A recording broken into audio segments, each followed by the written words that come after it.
আমার নাম জাহাঙ্গীর আলম সিদ্দিকী। আমি গত 28 তারিখ সার্ভিক্যাল C5 এর প্রবলেম নিয়ে আমার অর্থোপেডিক্স ডক্টর ফিজিওথেরাপির জন্য রেফার করে। কার কাছে যাব, it will B a tough call আমার জন্য। পরবর্তীতে আমি যখন স্যারের প্রোফাইলটা দেখলাম, যেহেতু উনি বঙ্গবন্ধু মেডিকেল কলেজের সাথে অ্যাসোসিয়েটেড আছে, that the give me the confidence যে না, হয়তো I am going to the right place. Saddest part and painful part, যারা রাতে ঘুমাইতে না পারে তারা হয়তো বুঝতে পারে, otherwise it would be tough অন্যের জন্য যে রাতে ঘুমাইতে না পারাটা কত কষ্ট।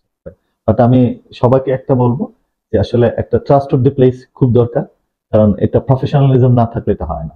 তো আমি পার্সোনালি রিকমেন্ডেড করব যে আপনারা এখানে এসে প্রফেশনালিজম পাবেন, এখানে এসে বেস্ট ট্রিটমেন্ট পাবেন ইনশাল্লাহ। বাকিটা তো আল্লাহর হাতে, আল্লাহ তো সবকিছুর মালিক। তো ওনাদের চেষ্টা আর আল্লাহ যদি রহমত থাকে ইনশাল্লাহ যে কেউ আসলে হয়তো উপকৃতই হবেন, আমার এটা এক্সপেকটেশন। G, thank you.